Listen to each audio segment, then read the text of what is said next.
kind of giving it a few more minutes, but I think it's probably good to get started. I'm very excited to have Alison O'Leary back. Alison has been here actually twice before. The first time, before she was a freelance author, she came when she worked for Eastern Mountain Sports and was helping us figure out how to get those cleats that fit on your boots and different equipment to keep us safe in the winter. But since then, she's just done wonderful things. So I'm really happy to welcome Alison. Thank you. Thank you folks for coming out. It's funny that you remember that because you said 2 times. I said, 2 times? I had forgotten all about coming here with all the winter gear from EMS. And now they've closed up there at the stadium, unfortunately. But last time I was here to speak about our first book together with Mike Togas and myself. It's called Inns and Adventures. And I like to say that it's history, hiking, and humor in the mountains of Vermont, New Hampshire, and the Berkshires. It's a fun, adventurous book where you don't actually have to do the hikes. You can just read about them.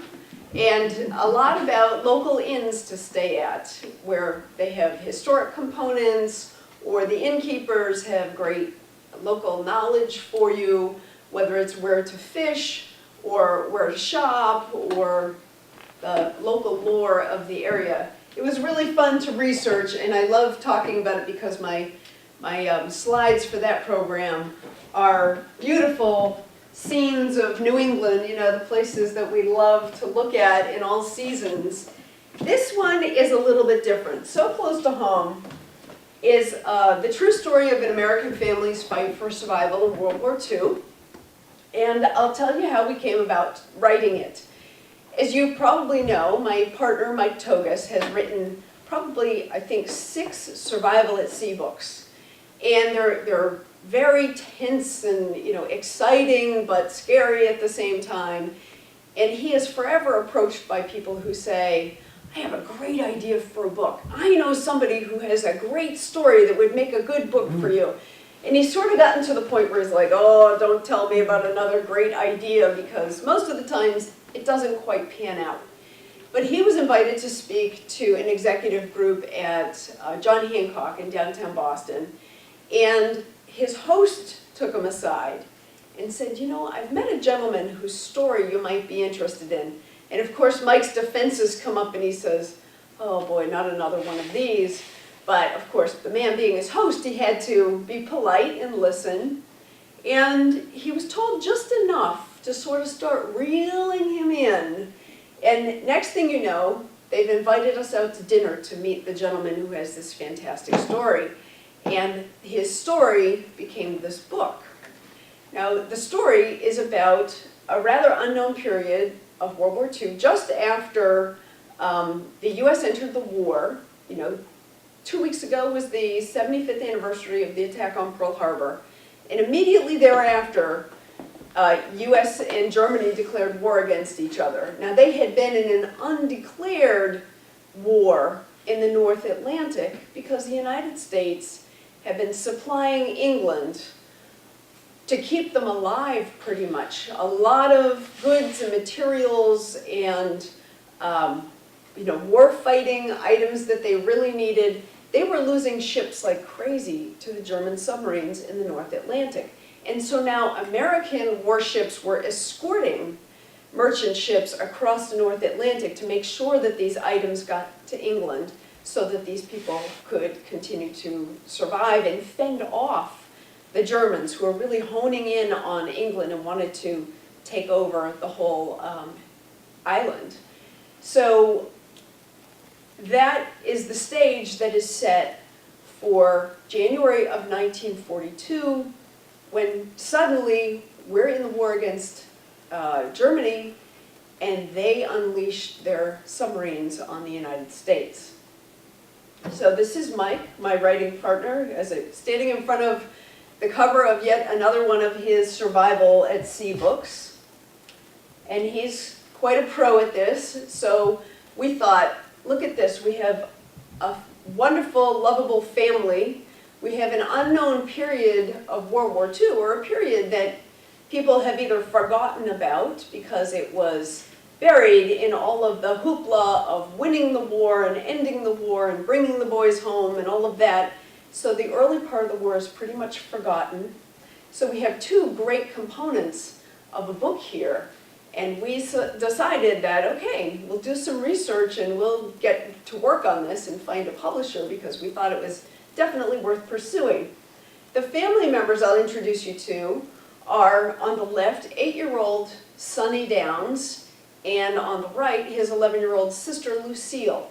They were growing up in San Antonio, Texas, in the early 40s, when their parents, Raymond and Ina, who were in their 30s, realized, they had been scraping by. The Depression never really ended for them.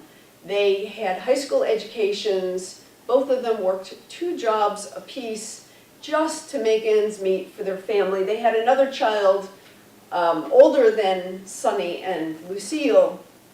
He's not in the picture, but even their older child, who was maybe 12 or 13, did odd jobs and brought the money home to mom and dad to help with the groceries and the other necessities of raising a family.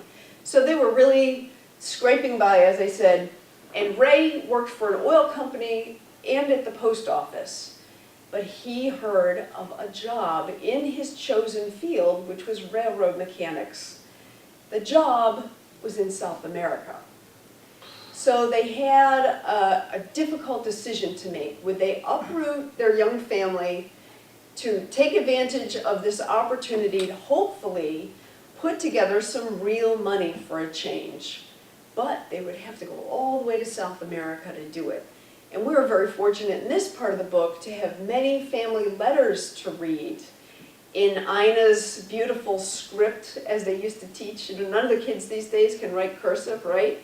So we really enjoyed reading these letters. She's justifying, rationalizing, moving the entire family to Colombia, Santa Marta, Colombia, for Ray to work as a railroad mechanic for the big banana plantation company called United Fruit, which was Chiquita and had a couple of other names, but they're really, they have control of a lot of Central and South America for banana plantations, and they had their own line of ships that would ship the produce back up to the United States and over to Europe. So they decided to take the chance and to move to South America in 1941. And for a while, things went very, very well. They were really living large. They had quite a different experience in South America than they had back home in Texas. Ina didn't have to work at all. She actually had 2 different maids in her house that the company pretty much took care of paying.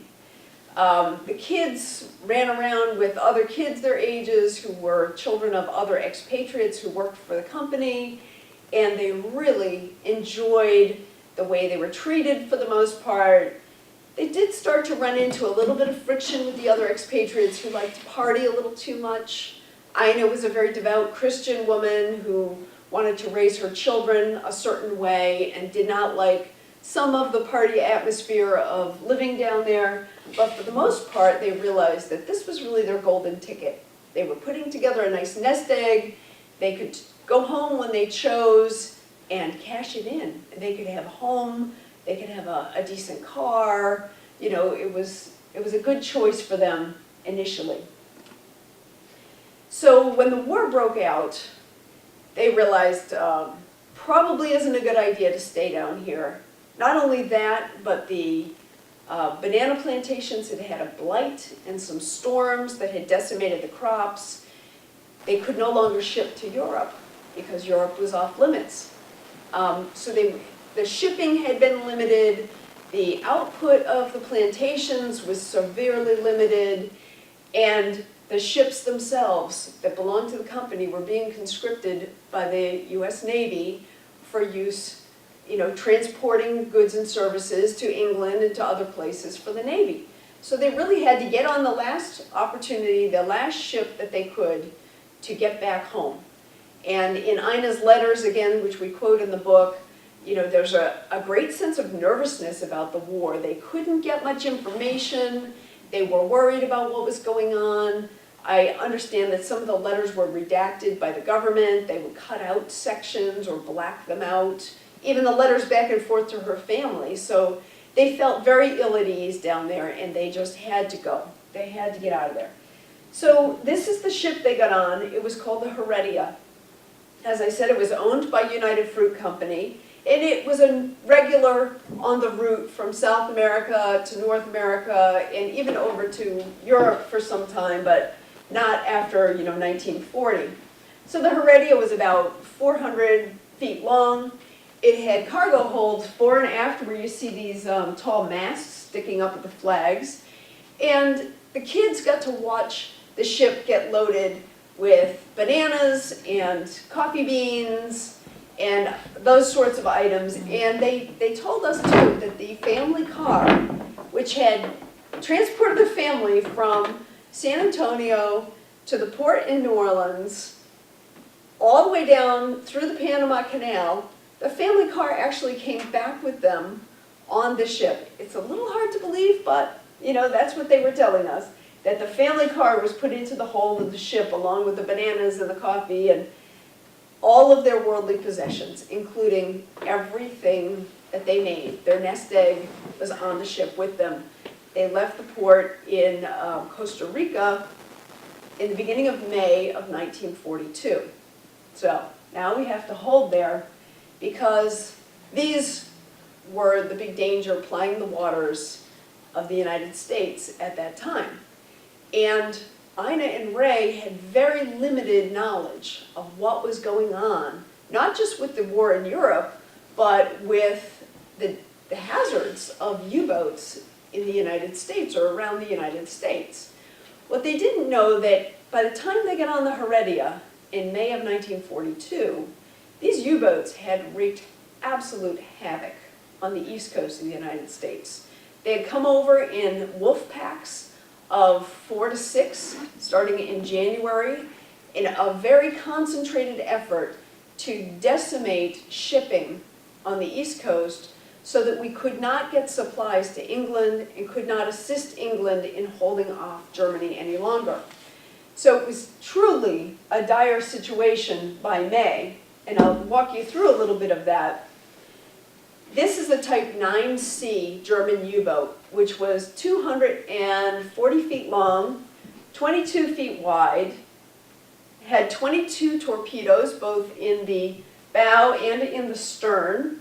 This tall part in the middle there that says U-505 is the conning tower that would stick up out of the water when the sub was on the surface. And it had 2 engines, a diesel engine and an electric engine run by batteries. The diesel engine was used on the surface. Obviously, as you know, diesel engines have a lot of horrible fumes, so they have to be able to use the exhaust. And with the diesel engine, they could move very, very fast on the surface. I think it was close to 20 miles an hour. But in order to hide from planes, they had to submerge, and when they were submerged, they used their electric engines. The electric engines were charged by the diesel engines, so you could not submerge very long. Just a couple of hours before you'd have to come back up to the surface, not just to charge the batteries, but to replenish the fresh air inside, because the air turned foul pretty quickly. And part of the reason is there were 52 men in this tube under the water. So there were 52 human beings working very hard in oftentimes very hot, sticky conditions, very clammy, and with engines running and the smell of the engines and the smell of the people, all of the food would rot within the first couple of weeks, and they would be at sea for a couple of months at a time. So it was really interesting for our research purposes. Some of the Germans wrote books about their experiences aboard U-boats that was fascinating. Really amazing stuff, how hard they worked, how really awful the conditions were, how as I said, not only would the food rot, but there were 2 latrines inside, and they would actually use one for storage so that they could stay at sea a little bit longer.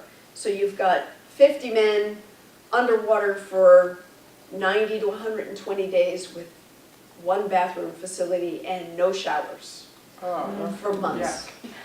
When I talk to high school groups, I like to tell them this part and sort of drag it out and watch it dawn on them. Oh, goodness. And then I say, and they didn't have Wi-Fi either. So really, you know, it was very interesting to start to research not only what the family had to offer us, but what we could learn about the U-boats. And at some point in the research, I wish I could remember exactly when, I ran across the mention of war diaries. And I said, war diaries, I wonder what that is. I looked a little bit deeper, and lo and behold, the National Archives in College Park, Maryland, has the day-to-day logs of the U-boats. And so I jumped in my car and ran down to Maryland and went up in the microfilm room and started printing out stacks and stacks of these logs. Because in our book, this is the gentleman who sinks the family's ship.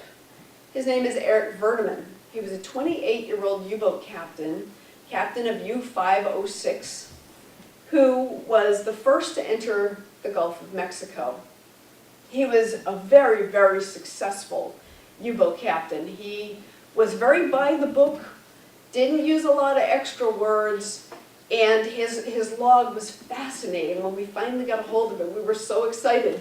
And then we started looking at it and said, oh my goodness, it's all in German. Now what do we do? So fortunately, we were working very closely with an American Navy captain who's retired, and he has made his retirement hobby all about German U-boats in World War II. And he runs a website called uboatarchive.net. He was a fantastic resource. And we said, Jerry, we have this fabulous find. We have the logs of this U-boat captain, Eric Verdeman, but they're all in German. He said, send them to me. Don't worry about it. He didn't have copies of that particular log, so he translated it for us as a favor. And just to make sure that everybody's clear on this, Mike and I are writers. We're not experts on history. We're not experts on U-boats or World War II or any of those things. So we used experts to double check all of our research and everything we wrote. And Jerry was our primary expert. He read everything before it went to the publisher, and he went nitpicking down to the word. Nah, this term isn't quite right here. And, you know, I don't like how you're talking about the British this way. Use these words, you know, because if you read too much British history, they say things a certain way. If you read too much American history, you know, it slants it in different directions, and you can't help but pick up on that. But he had a great overall universal view of what happened, who was at fault, that sort of thing. And he helped us to put it together in a very fair and balanced way. So we're very indebted to Jerry. And we're indebted to Eric Verdeman for keeping such a concise war diary, because we knew exactly where he was when and what he was thinking, what the conditions were, how many torpedoes he used on different boats. He was a really interesting character, but a little hard to really wrap your arms around because he didn't have a lot of personality. So we introduce Haro Schacht, who is another U-boat captain. Now Eric Verdeman was on U-506, Haro Schacht was on U-507. They often worked in tandem. They had the same type of U-boat. They left the U-boat bunkers in France at the same time on the same missions. And so we could compare and contrast Schacht and Verdeman. Verdeman was very much, you know, on this heading, I saw a shadow bearing this direction, you know, very precise. Schacht was a little flamboyant. He let it all hang out.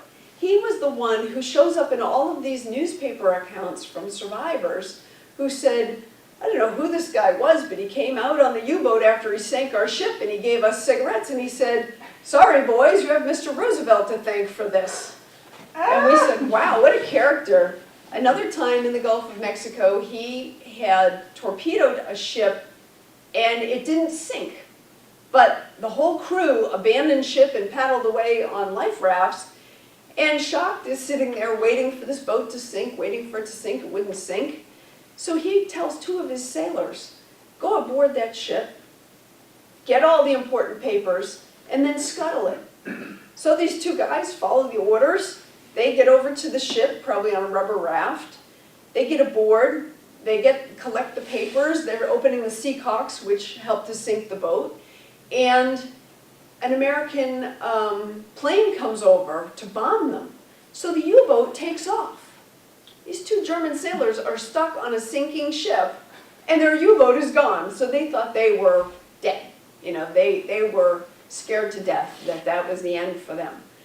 But they hid out a little bit, waited, the plane went away, the U-boat comes back. They swim over to it, and they were home free. So it was just amazing how the things that he would do, the daring things, the sort of, things that were infused with personality that we knew, we felt we knew his personality a little bit better. So he and Verdeman entered the Gulf of Mexico at the same time in May of 1942. So talking about the war diaries, the German name, and I'm glad I don't think anyone in here is German because I always mangle this, Kriegstagebucher, KTBs, told their observations and positions, the hardships that the crew would go through. If one person got sick on a boat like that, everybody got sick.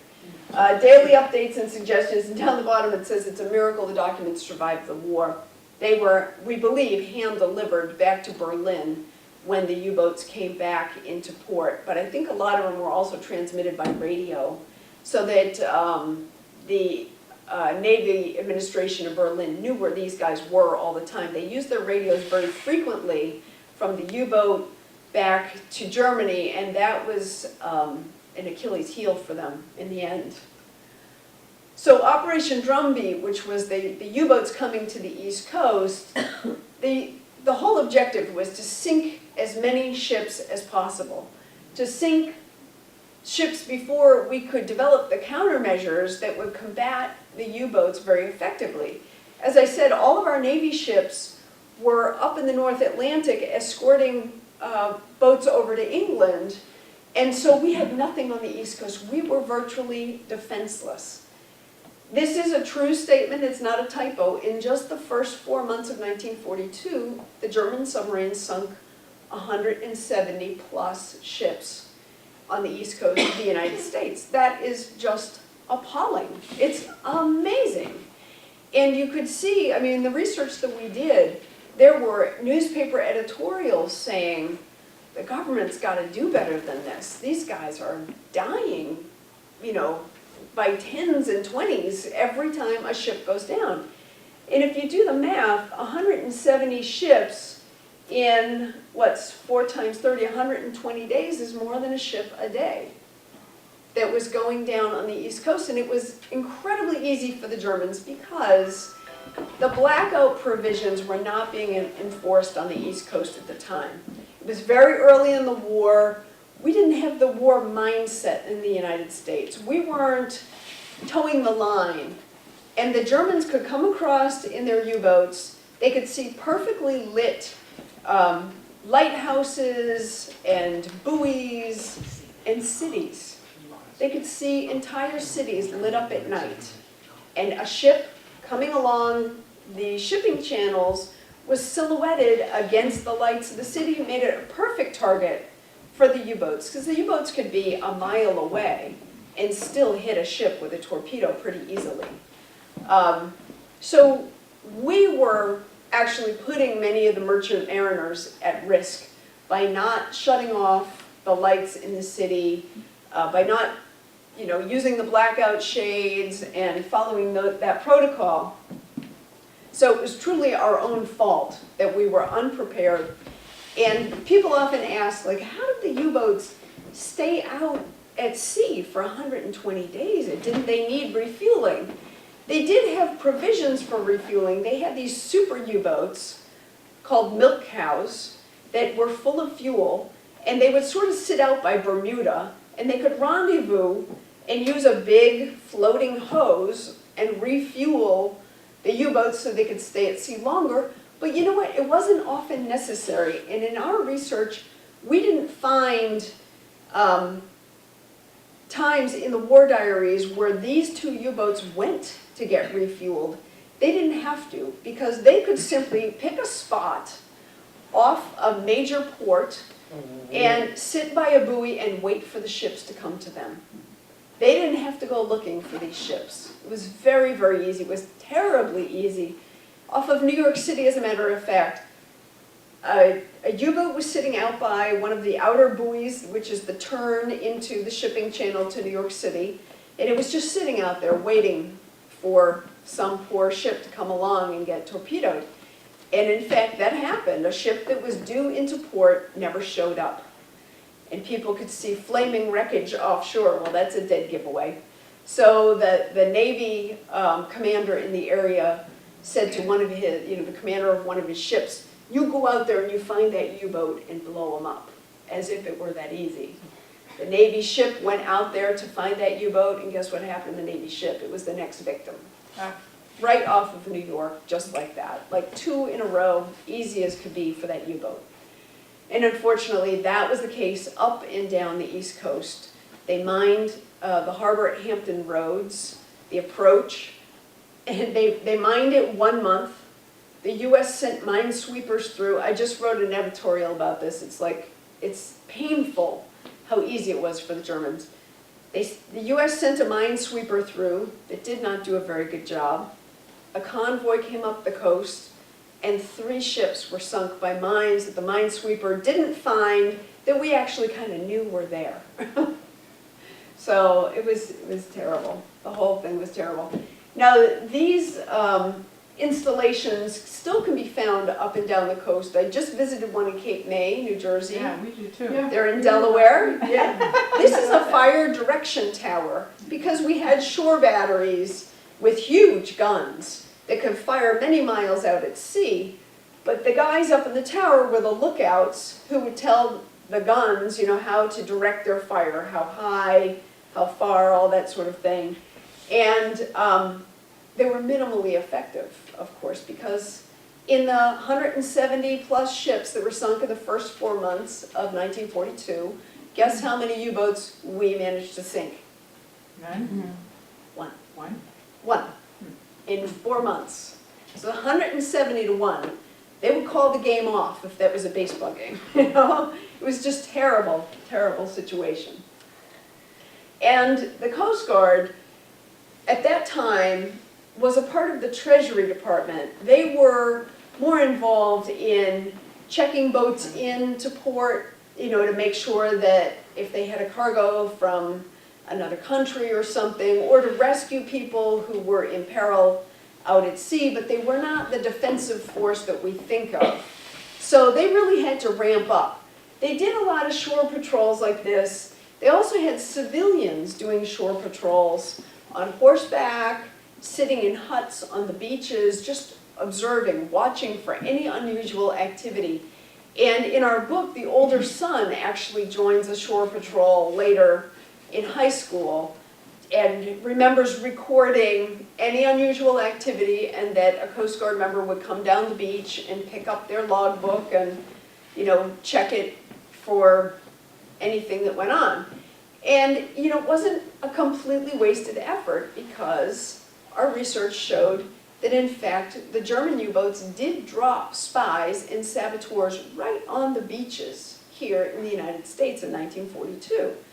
On Montauk, Long Island, they dropped 4 trained saboteurs who had a pile of money, and they had a mission to go blow up some of our war industries, like rubber factories and aircraft factories and things like that. And these men were supposed to fan out, locate their targets, buy TNT or whatever they were going to use to disrupt this industry and blow things up.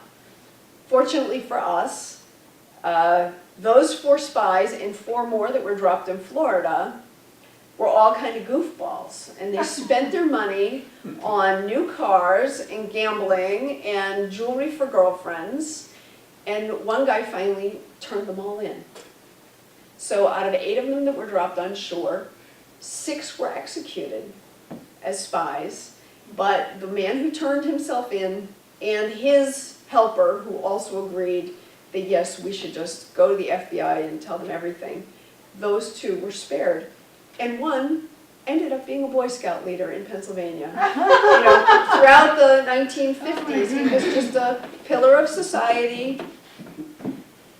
Who knows? So anyway, the brains behind the U-boat war was Admiral Karl Donitz, who is a German Navy man who really wanted to use as many U-boats as aggressively as he possibly could. He wanted to send many, many more U-boats to the coast of the United States to get all of those ships that were slipping between, slipping through the net of the U-boats that were already here. However, his boss, Adolf Hitler, disagreed with him. And as we know, Hitler was kind of a micromanager. He had, given directions to every commander. He wanted to control everything that was going on. He was out of his mind. And he wanted the U-boats to be kept in the North Sea. He believed that if the Allies were going to stage an invasion, that they would come through Norway.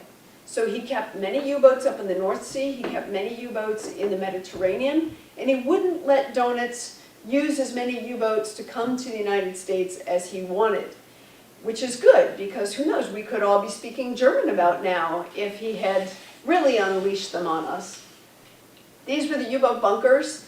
They were located in France. As we know, France had capitulated in 1939, 1940, and so the Germans built these incredibly fortified boathouses, really, that the U-boats could go right inside of. They could be lifted out of the water and repaired if necessary, reprovisioned, outfitted with new technology or whatever needed to be done while they were in there. Now, at some point in the war, probably in 42 or 43, as the tide started to turn against them, the US and the British figured out where these bunkers were. It was in Lorient, France, and bombed the living daylights out of them. Yay, we bombed those U-boat bunkers, they won't be bothering us anymore. Well, guess what? They built them so thick and so well fortified that it did 0 damage to any of the U-boats that were in there. Really didn't even damage the bunkers. They continued to be used throughout the war. This was a scene from when the U-boats returned to Lorient after a successful mission. The flags up on the mast of the conning tower denoted how many ships they had damaged or sunk on their mission. And they were hailed as heroes when they returned home. There were bands, there were banquets, lots of beer and wine flowing, pretty nurses coming to greet them, and they couldn't wait to take a shower, finally shave, and get on out of there, get out of that U-boat for a couple of weeks. They were very fortunate, actually. No young German man could escape war service in one way or another. So what were your options? Get sent to Africa. There was horrendous fighting in Africa. Get sent to the Eastern Front in Russia and freeze to death or starve, or take your chances and go to sea in a U-boat. And this looked pretty good to a lot of them because they could come home every couple of months and actually get all the way back to Germany and visit family.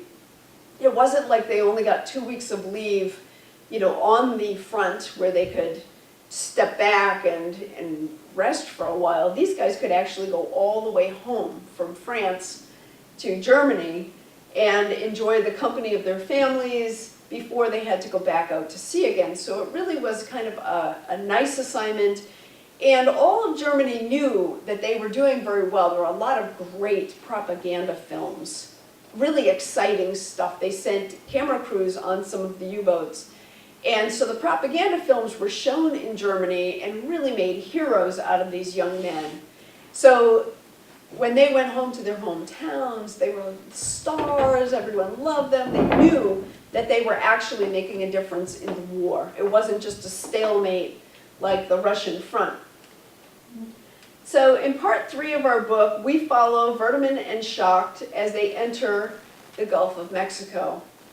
Each one of these points on this map, and this is just south of New Orleans, each one of these points is a ship Eric Verdeman sunk in the first week of May 1942. Isn't that amazing? He had no trouble finding targets and dispatching them.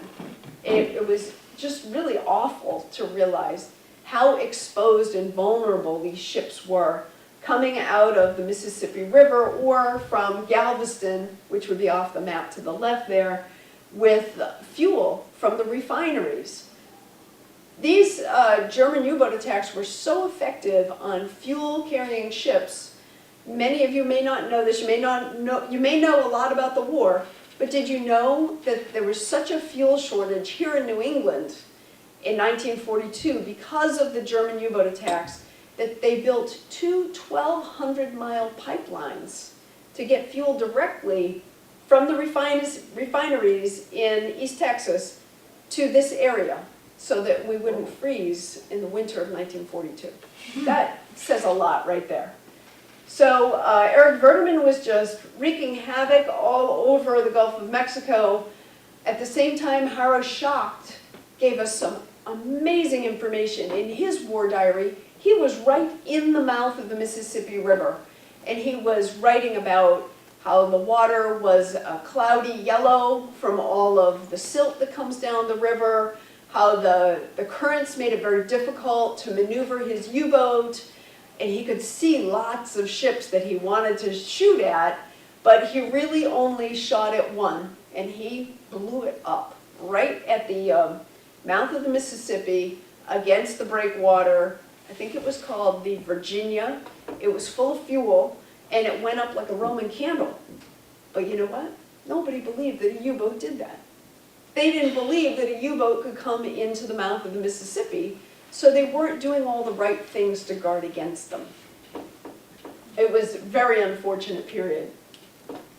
And daylight torpedo attacks were not unusual at all, because they had no fear of aircraft being able to chase them down and bomb the U-boats. This was the Eastern Sea Frontier. This is what we call high tech for 1942. On the left here is a phone bank, and on the right, coming down this wall, is a map of the East Coast from, say, Pennsylvania down here to Florida, and the Caribbean is out here across the floor. And so they would get information and they'd put a pin in the map as to where a ship was sunk or where a U-boat was sighted, but these are U-boats. The minute you put that pin in the map, it could be 20 miles away. It could be who knows where. So really, we were not figuring out how to catch them. We just could not do it fast enough to develop the technology. Until we developed the oh goodness, what do they call the Liberator aircraft? I wish I could remember the number. 24, was it? 17? No, it was the 19. You read the book? Anyway, so the Liberators had much longer range than most of the aircraft we currently had, and this was a Navy plane. So it could go 100 or more miles out to sea to chase the U-boats. So if they knew where a U-boat was, they could get out over it, and when the U-boat submerged, hopefully follow it from the phosphorescence in the water, and then keep circling until the U-boat had to come back up for fresh air and recharging its batteries. And slowly but surely, these planes started to make a big difference in our ability to track down and to stop these U-boats. Another thing that made a big difference was this gentleman Bob and I were talking about the Marconi Center in Chatham, Massachusetts. It was a listening post for radio chatter, sort of like we do now with the terrorists, right? With the whatever they're listening to there in cyberspace. But they could hone in on the radio messages that were going from the U-boats back to Germany or from one U-boat to another, and they started to be able to triangulate their position by that and know where to find them, and then send out a plane to go get that U-boat. They also developed some great radar that could pierce clouds so that these liberators could be way, way up high and be able to see down through clouds to the water and locate U-boats. So they had multiple technologies developed by the end of 1942. And in fact, that is quite a good track record to go from zero defenses to developing all of these technologies and getting them aboard these planes and training the pilots and the other crew members to use them. So that you would see in the book, in early 1942, we were just losing ships in a horrible way. Hundreds and hundreds of ships. I think by the end of 42, just in the United States, the Gulf of Mexico, the Caribbean, 300 and something ships sunk. So in a year. And we only sunk maybe a half a dozen U-boats total. But in 43, that flip-flopped. And 250 U-boats were sunk. And very few merchant ships. So we did really turn the tables on them by 43. But at this point in 42, we were still kind of getting our training wheels under us, and they needed to do a lot of practicing to drop the depth charges at the right time so that they would hit the U-boat and not fall too far away. You really need a direct hit with a depth charge in order to do any damage to a U-boat. As you see here, this is a picture of hopefully just a practice run, but the depth charge is going off way over there and the U-boat is untouched. So back to our lovely family on board the ship. They are innocently traveling from South America back to the United States at precisely the same time that these U-boats are entering the Gulf of Mexico. Dun, dun, dun. Here's our map. The family comes up here through the Yucatan Peninsula and by Cuba and into the Gulf of Mexico. Here's 506, and of course this is the point of impact. They were given lifeboat drills every day, so they felt confident about their ability to abandon ship if need be. They were instructed never to drop anything off the ship. You know, otherwise a U-boat could find a piece of debris in the water, even a banana peel, a piece of trash, and know that there was a ship around. Because they had the ability to listen for propellers in the U-boat. They had hydrophones. They could listen for ships' propellers, and they even knew whether it was a destroyer or a merchant ship or, you know, what kind of boat it was. Excuse me. So the Heredia is coming up through the Gulf of Mexico, and somebody aboard the ship saw something. Suddenly, the atmosphere went from relaxed and enjoyable to quite tense. Everyone was very nervous. Now, they were operating under radio silence, so the captain could receive incoming radio transmissions but was not allowed to respond. So we don't know if he had a radio transmission that said, beware, there are U-boats in the Gulf of Mexico, or if in fact somebody saw something. This was a little bit vague, but we do know that instead of going directly to New Orleans, they detoured to Corpus Christi, Texas, and asked if they could unload passengers, particularly Downs' family, who wanted to go home to Texas. The port at Corpus Christi was full of ships at anchor, which is a dead giveaway. Something's going on. And it wasn't a big storm coming. The other ships knew that there were U-boats out there operating in the Gulf.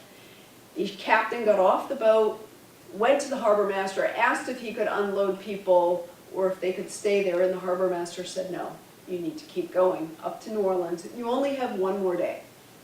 So the captain tried to reassure everyone. When he came back to the ship, he said, I think it will be okay, relax, you know, we'll be at the dock in New Orleans in the morning.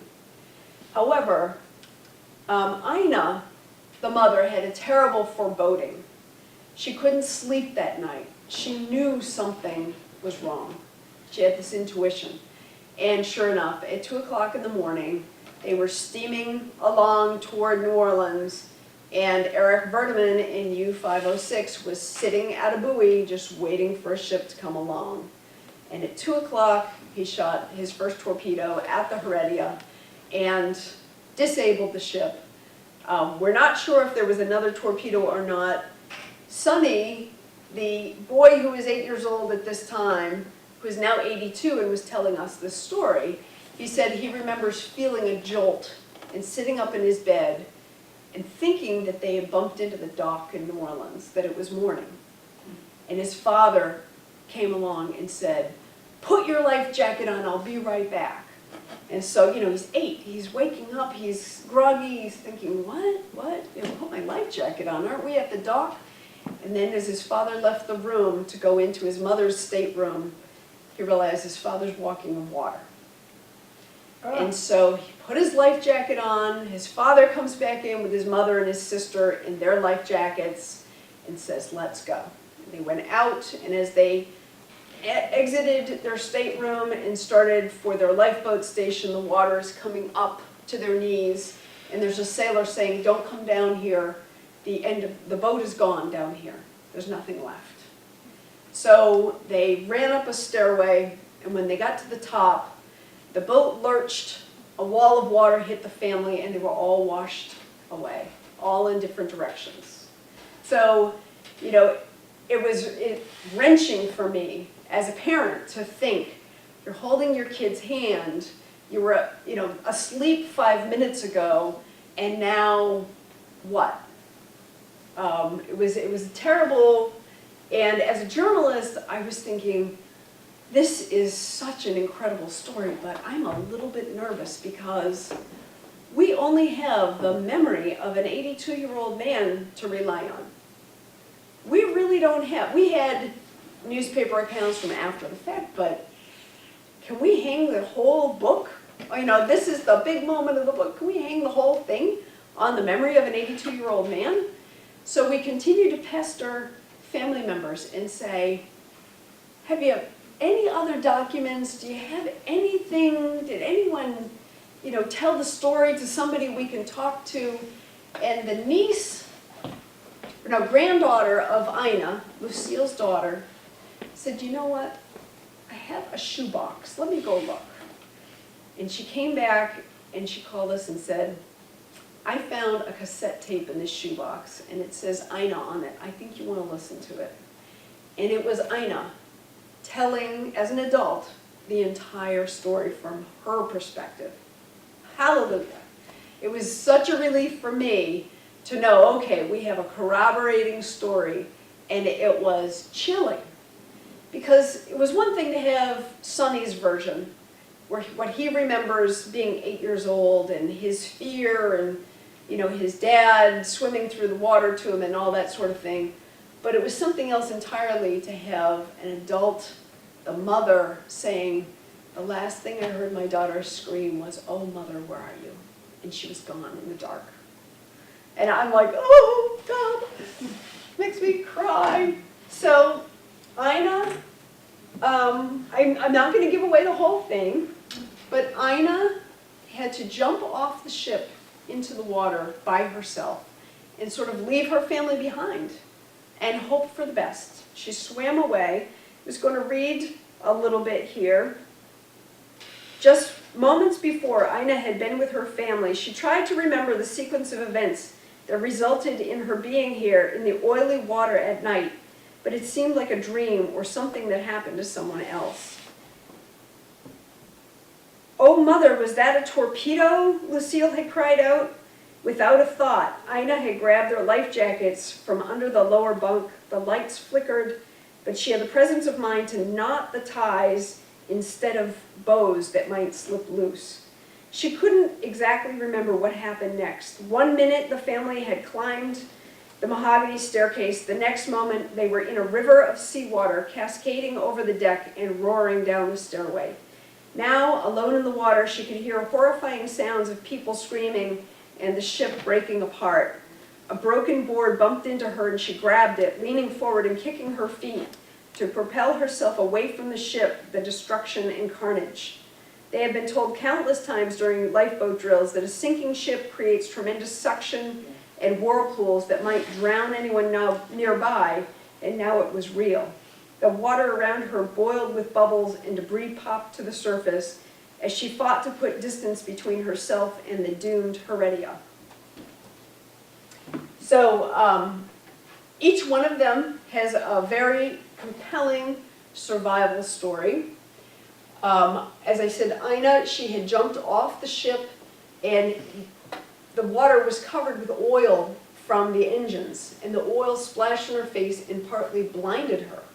So she was truly, out there swimming in the dark, not knowing where she was going, just trying to get away from the ship, but couldn't find her family. And there were sharks and other fish that irritated her throughout the night and the next day. She did find some sailors at one point holding on to some debris, and she swam over to them and thought that it would be good to stay with them because as a group, they're more easily seen by anyone searching for them, that sort of thing. But one sailor was naked, and he was too embarrassed to be seen by her. So he didn't have a life jacket on. He climbed off of this pile of debris and hung in the water, hung onto the boards, and she said, "Son, this is no time for modesty, get back up there." And he said, "No, ma'am, I'm fine." And sometime later she realized he's turning blue, he's shivering, he can't stay in the water. She said, "You really need to get back up there or I'm going to swim away." And he said, I'm fine. So she swam away by herself again, alone in the water, facing the unknown, and she prayed a lot, she sang hymns. It was really an interesting process that she went through, from the highs and the lows and wondering what was going on with her family. Now Lucille, as I said, she was 11. She got washed away from her parents. And very fortunately, this man on the right, he's also on the right in this picture of two men, his name was Roy Sorley. He was the second mate on the ship. And he was on duty when he heard her screaming. He was on duty on the bridge when the torpedoes hit. So he heard Lucille screaming. He knew there were only 2 children aboard the ship. There were only 6 civilian passengers on the ship in total. The 4 were the Downs family, 2 other men, and then the rest was all crew, it was all men. So when he heard screaming, he knew who it was. And he quickly jumped in the water to save Lucille, got her away from the wreckage, and stayed with her throughout the night and the next day until they were rescued. And for that, the Merchant Marines gave him the Meritorious Service Medal for bravery and heroism. And it was a real honor to call his son, who has the same name and lives in the same town that his father lived in, and to say, we're writing a book and we're going to include your father. And this is what we know. And his son said, I always wondered what that plaque on the wall was about. I really didn't know. He had never heard the full story. So it was really touching to meet his son, who gave us these pictures of his father. He was a Norwegian immigrant who lived in Linfield, Mass. And he did survive. And when he got back to shore, his very understated call to his fiancée started with, "Honey, I'm afraid I've lost my boat." She never let him go back to sea again. Smart move. Yeah. So there were sharks involved with all of the survivors, some very scary stuff. But as you can see, the family did survive intact. They were rescued by some shrimp boats, and they made the cover of the New Orleans Times-Picayune approximately a week later because the Navy required the newspapers to hold any information about ships sinking so that the Germans weren't really sure, although the Germans knew, how many ships they were sinking and where and what the cargo was and all of that sort of thing. So as you can see, the entire newspaper is all horrible news about the war, except for this one bright story about this family. It says, family is reunited after torpedoing of ship, fight to beat off sharks in the Gulf. And there's a better picture of them. They spent a little bit of time back in New Orleans recuperating, for Ina to get treatment for her eyes. She was a seamstress. So to get the oil in her eye and have her sight ruined was really traumatic for her. Another trauma that they suffered was obviously everything they owned went down with this ship. All of that savings, a year's worth of work, that made Ray, the father, quite upset, and he was determined to join the Marines and get back at the Germans, or the Japanese, or whoever he could beat up. He then took the family, he joined the Coast Guard, he was too old for the Marines. He moved the family to St. Augustine, Florida, with the Coast Guard, and that's how the older son ended up being on the shore patrol. So in part 3, we follow the U-boats back to France. Eric Verdeman ends up out here by the letter K, which is way out by Bermuda, completely out of torpedoes, sinks a ship by using every last shell and bullet, every piece of ammunition he has left. But he was so determined to sink this last ship that he probably just filled it full of, so much lead that it sunk. So this is the trip all the way back to France. And then I'll try to make this quick. I'm running up against the time limit here. The Laconia incident, very, very interesting. It happened off of the coast of Africa. There's a U-boat called U-156, and he was patrolling off of Africa, and he saw this huge ocean liner coming toward him and said, wow, there's a big score for me. So he torpedoed it in the middle of the night, and as they generally did, he brought his U-boat to the surface in the middle of all the debris and the survivors, and he heard Italians crying for help. And he says, oh my God, what have I done? They're our allies. There are Italians here, in the water. What do I do? So he freaked out, truly, and he started to rescue the Italians out of the water. And he got on the radio to Germany, and he said, I've sunk this ship. It had a bunch of Italians in it. What do you want me to do? And Germany said, we don't know, hold on, They hadn't been faced with a situation like this before. It was very unusual. So not only did it have Italians, there were 3,000 people on this ship. 3,000 people. There were Royal Air Force officers on leave. The ship had come all the way from India, picking up people from the British colonies. And down, I'm trying to think of all of the countries along that far eastern area, maybe then down the east coast of Africa, and to some of the colonies there, they picked up 1,500 Italian POWs, and another several hundred, I think 300 Polish prisoners that were guarding the Italian POWs in the hold of the ship. So half of the ship were POWs, and the other half were either crew members or British civilians, including women and children, and these RAF officers on leave going home. So they're 600 miles off of Africa in the Atlantic. These people don't have a prayer. They weren't able to get that many lifeboats into the water. Some of the lifeboats were damaged. I mean, it was horrific, really horrific. And this U-boat captain responded in such an unusual and very humane way. He got on his radio and he called for help on open channels, which is positively verboten. It is against every protocol. He was, destined for court-martial easily for doing that. But he called on the radio channels and he said, I'm declaring this area of the sea neutral. I want anyone who can help to come help these people and fish these survivors out of the water. And so this went on for days. Germany finally said, okay, we're going to send you some help. They sent some French warships, and they sent U-506 and U-507, Verdeman, and shocked the guys who had been in the Gulf of Mexico, and said, get down there as fast as you can. So each one of the U-boats picked up 200 and something people. And they were on the deck, they were inside, they were using the beds. The sailors on all the U-boats were giving people their clothes, they were feeding them. It was such an unusual situation in the midst of the war. But this U-boat captain who decided that this was the right thing to do knew that these people could not survive without help, and that many of them not just the Italians, but the civilians and the children. You know, it was inhumane to make them victims of the war.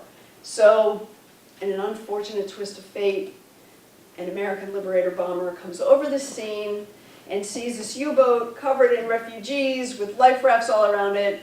And does he do the right thing? No. He dropped depth charges right on top of these survivors and tried to sink the U-boat. And that happened not once, but twice. So a very unusual incident of the war that involved our U-boat captains that we just had to include because it was so colorful and so unusual and actually very touching that Eric Verdeman wrote in his war diary that having these children aboard the U-boat is making my crew homesick. So this is the U-boat trying to assist the life rafts. These were some of the children aboard the U-boats.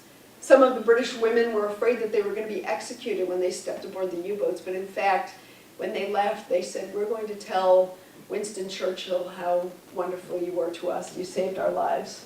See all the people crowded on the deck? It's really a really unusual, amazing moment of the war. So they actually did return all of those survivors to the French warships that came out to rescue them. And they were all home in a couple of months. But so on his last patrol, or his fourth patrol, Verdeman went all the way to South Africa. I think he went something like 19,000 nautical miles, which is outrageous. 143 days at sea, and only sank 2 ships. Quite a different story from when he was in the United States, because the air defenses were getting so much better. Again, the technologies aboard the Liberator aircraft were finding these U-boats and sinking them right and left. This Bay of Biscay there was where the U-boats would cross to get back into those pens, and that became a graveyard for U-boats, a complete graveyard. One book that we had actual little symbol of a U-boat wherever they are in the water, you know, where they have been sunk, and this area is just thick with sunken U-boats. I mean, it's amazing, it's disgusting. By the end of the war, the U-boat crews had a 1 in 4 chance of living to the end of the war. So when they started, it was kind of a prime job to have. It was great, you could go home. By the end of the war, they were getting sunk so frequently, and if you were down below decks, you know, doing a job, you had very, very little chance of surviving a bombing, depth charging. So by the end of the war, only 25% of the U-boat crewmen lived. And this is an actual photo taken by a US Navy airplane of U-506, Eric Verdeman's U-boat, being blown up in the Bay of Biscay. And right across the bottom it says the name of the Lieutenant Salm, who was the commander, his squadron, and the 12th of July, 1943. So they blew up U-506. Fortunately, Verdeman and some of his officers were on the conning tower and they were blown free. So Verdeman actually died in the water. They saw him float away and drown. Some of his crewmen were taken prisoner and they were interrogated, and we were able to get the interrogation reports from the British National Archives, which was very handy because it helped to really form a good picture of what it was like to work for Eric Verdeman, to be on U-506 during the war, and what they thought of him as a commander and that sort of thing. Fascinating research in this book. And the epilogue is that little Sonny Downs really, really grew up. He grew up into a basketball star for University of Texas at Austin. And in Texas, if you're a basketball star, you are just a god among men. So he set some records, some scoring records, because he was ambidextrous, could play with both hands. He set scoring records in the 1950s that still stand today, 60 years after he graduated. And he was drafted by the NBA to a team that no longer exists. I think it was Memphis something. And he said they didn't pay enough.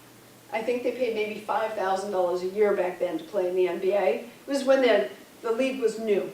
So he joined the Army, and he started selling life insurance to his fellow soldiers, and turned that into quite a nice career in the financial services industry, and he is still in the financial services industry today. He lives in Quincy, Massachusetts. Oh, my goodness. Wow. And he's a very, very charming man. I'll wrap it up with a quick story that I thought was so sweet. When he was about, 4th, 5th grade, he was in school. I think at this point they were back in Texas, and his teacher said, okay, kids, I want you to write a non-fiction story about something that happened during the war. And you can just imagine the light bulb going off. Sonny says, I got a heck of a story, So he writes his essay about what happened to his family during the war. And when he got it back, it had a big red F on it. And the teacher said, I told you non-fiction, Mr. Downs. So he took it home and he said, Mom, what do I do? And his mother, Ina, grabbed him by the hand, took that paper and marched him right back to the school and set the teacher straight. So, He's a stranger to victory. yeah, absolutely. Any questions? Where was the American capability of submarines at that time? Most of our naval power was focused in the Pacific. Ah. Most of our submarines, as soon as Pearl Harbor happened, a lot of our warships and submarines went through the Panama Canal to the Pacific. Others were in the North Atlantic helping that shipping to England. East Coast was just laid bare for them to do whatever they cared to do. Yes, ma'am? Is Lucille still living? No, unfortunately, that was a sad chapter. Lucille passed away probably, I think she was in her late 60s. But she did grow into, an accomplished woman. She was in banking, and her brother, Sonny, often says that if they had the rules today about girls playing sports, she would have been a star athlete in high school or in college. But back then, in the late 40s and 50s, girls only had a certain couple of sports that they could play. She excelled running, tennis, you name it. She was quite an athlete, but she was unfortunately not allowed to really exercise those options, and didn't have that outlet like her brothers did. I think the older brother, Terry, went to Baylor on a full scholarship for football. And as I said, Sonny went to UT Austin for basketball, and they both did very, very well in their sports. The older brother, Terry, is still alive. I didn't talk about him very much because it kind of confuses things because he wasn't on the ship. Terry went to Baylor, became a dentist, and has been president of the Texas Dental Association for many years, still lives near Dallas, and is very charming and sharp as a tack, late 80s. Very interesting family. So didn't he go down to, He went to South America, but they sent him home early because his mother didn't think that he would be educated properly down there. She had no confidence in the school system in South America. It would be okay for Lucille and for Sonny, who were much younger, but Terry was 13, and she's thinking of high school, and she didn't want him to be way behind when he got home to Texas eventually. So this is kind of crazy. In 1940, maybe early 42 or late 41, when she sent him home, he was 13 years old. Here's your train fare. Get on this plane. Jeez. Go from, Costa Rica to Mexico to, by himself. Ooh. All the way home from South America by himself at 13 years old. So, yeah, pretty funny. So I have a number of books if anyone's interested, and some last-minute Christmas gifts or anything of that sort. Thank you very much for having me.